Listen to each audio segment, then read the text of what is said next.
Why do I think Neroli 36 by Labo? It's an essential when it comes to everybody's arsenal for this coming spring and summertime. Yeah. What's going on, guys, and welcome again to another video. In today's video, I'm just gonna give you my thoughts about a fragrance. Not a lot of people talk about it, and the other people that already talked about it bajillion years ago, they think it's a flop, and I honestly don't think so. And yes, I'm talking about Neroli 36 by Labo. I do love you, Neroli 36 by Labo, okay? When you bring Labo fresh fragrances to any frag conversation, pretty much everybody automatically would think of the legend Bergamot 22. I do love you, Bergamot 22 as well. But only a few, and when I say a few, I mean like 0.0000001% of the frag comp community would bring Neroli 36 to the public. Yeah. And here's the thing, guys, I've been having this fragrance for about 3-4 years now, and I honestly love it. It is a staple to me when it comes to springtime, when it comes to the summertime, and when it comes to everything pretty much that would make me smell fresh. I mean, I know a lot of you guys would think fresh and floral, that's feminine, that's not my genre, I'll pass. And let me stop you here. My advice to you to not smell this fragrance briefly, because you'd pass over it. It wouldn't be memorable to you. Get a decent size sample and wear this fragrance for at least 3 times, and then you judge yourself. I got this fragrance on a swap long time ago, like I'm talking years back, and when I first got it, I didn't really like it as much. I was kind of disappointed. Seriously, guys, I thought this fragrance at that time was nothing special. It was pretty much fresh floral, musky, somewhat fizzy, but nothing special. I was like, no, no, it's not memorable at all. But when you own a fragrance, you're just gonna have to wear it at a certain point, right? And that's what happened to me. And to be honest, it took me a moment at that time to really appreciate this fragrance and to really get it. Sometimes you can find a lot of complexity in simple stuff. And simple stuff, but good simple stuff, are not easy to make, and that's what's happening with Neroli 36. One deceiving thing about this fragrance that this fragrance doesn't have any Neroli listed at all. I smell freshness. I don't know if that freshness coming from a Neroli that's not listed, but there's a big dose of freshness in here as well. And I don't know about you guys, for me personally, Labo's freshness or Labo's fresh ingredients that they use in their fresh stuff is incomparable to anything I've seen. There's only few niche companies to my liking that I really like their fresh ingredients when it comes to their bergamot, neroli, etc. Even though Labo has been known with their darker fragrances, but their fresher fragrances, they do well as well. The musk they use in Labo is awesome as well, trust me, guys. When you first spray this fragrance on, the first thing you'll get with the freshness is the white floral aspect. This fragrance is pretty floral, so if you're not into white floral, probably this one would be a pass for you. But just wait a minute, okay? Even though this fragrance is pretty white floral, I think it's pretty masculine for being a floral scent. Yes, this is one of the few fragrances that I've smelled personally that the white floral in there doesn't really bother me, doesn't really bug me as much, and I can just totally wear this, and I can see anybody pretty much, or any man pretty much, have this fragrance on no problem. Due to the fact that the jasmine and the white floral notes here, they're there, but nothing here is dominant. So it's nothing here is like in your face. You'd smell pretty much everything and nothing. It's really well composed, everything all together. The freshness and the white floral, the same balance. The musky notes, this fragrance gets very musky, beautiful musk here, especially when it dries down. And the aldehydes here, it's pretty prominent as well, but it's not dominating by any means.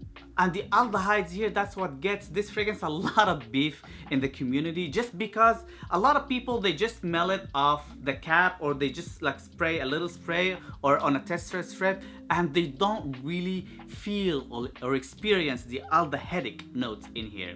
The aldehydes could be a little metallic for a lot of people, a little fizzy for a lot of other people, and I totally agree, don't get me wrong. Especially when you first spray this fragrance on, you would definitely get a little feel of a metallic note. It's not prominent, it's not like in your face, but if you dig your nose into it, and it depends from a skin to another, you would definitely feel it. But just wait, I'm telling you, just wait a little bit until everything get all together and this fragrance just dries down in your skin for a little bit, and then you see the harmonious feel of everything all combined together with the aldehydes. Yes, I know aldehyde's not an easy note at all, trust me. I know it's very old for a lot of people. It could be very feminine for a lot of other people, but what I really like about aldehydes, besides the fact that it really enhances the performance of the fragrance, it really gives any fragrance a fizzy factor. It makes it more carbonated. It makes the fragrance from being flat into more of a champagne-y, bubbly type of a fragrance. It gives it somewhat of an ozonic, somewhat salty, somewhat oceanic feel, so it's definitely sporty. In darker fragrances, yes, it gives that feel as well, but different. And trust me, this fragrance really wears well on skin, and it's even sexier for being a fresh fragrance. You know why? There's a silky smooth. Everything about this fragrance is very silky smooth, vanilla aspects. It comes when this fragrance dries down a little bit, and it gives this fragrance a very sexy feel. It's not overly sweet. With the white floral, with the musky note. Musky note, it's more of like a skin scent type of a thing. It doesn't smell like anything. It's fresh musk. All these things all together gives this fragrance more of a luxury feel. It makes you smell like a very expensive bar of soap or fresh linen sheets. It reminds me somewhat of the Prada fresh fragrances like Prada L'Homme, Prada Infusion D'Homme or Infusion d'Iris, Prada Amber Pour. So if you're into these type of fragrances, you would like this fragrance. This fragrance on a different level though. It's on a niche level, especially when it comes to the performance. It's a beast in terms of longevity for a fresh fragrance. This one lasts, I don't know guys, maybe 24 hours on my skin. This one doesn't end, and the best part is it just doesn't smell like a fragrance. It smells like your own natural smell, and it smells awesome. And if you want to get a little comparison to this one from the niche side, I would say probably Maison Francis Kurkdjian Aqua Universalis Forte. Aqua Universalis Forte is much fresher than this one. This one is on the sexier side. So if you want something sexier like Maison Francis Kurkdjian Aqua Universalis Forte, try this one out. This one gets compliments, guys, when it's least expected. It doesn't get me a lot of compliments, to be honest, due to the fact that it smells like you. It smells like your own natural skin scent. So a lot of people would think you are naturally good smelling skin type of a guy, and some other people would compliment you on that. And that's what got me the most compliments of Neroli 36. It could also smell like a suntan lotion for some people due to the fact the musky note is apparent pretty much in here with the white floral. If you mix white florals with musk for some reason, to me it smells like somewhat of a suntan lotion, and you can get that vibe of this fragrance as well. Overall, do I really recommend you guys to buy this fragrance? Here's the thing, Labo are expensive, and for what you getting of the smell alone, for a lot of you guys, it's not gonna be enough. Honestly, you can get the same feeling this one is giving you for a lot less, like Amber Pour, for example, or Aqua Universalis Forte. It could be a little cheaper than this one. But if money is not an issue for you and you wanted something a little bit unique and quality and performance is there, I think out of those three fragrances, Neroli 36, I think it's the best one for me personally. That was my scent of the day yesterday, and like I woke up this morning and I can still smell it off my skin still apparent. Like seriously guys, it was still projecting of my skin. So this is pretty much it guys. Thank you guys again for watching and subscribing and doing all the good stuff. Please make this video what, like 300 likes to give somebody a little decan of this fragrance to try it out on his own and let me know what does he think of it, okay? I truly think this fragrance is awesome, and this is one of my hidden gems that I wear a lot to my personal reasons to make me feel better about myself. And look how much I've worn of it already. For me, I have way too many other fragrances. Worn that much of it already. Can give you an example, especially when it's really scorching hot outside.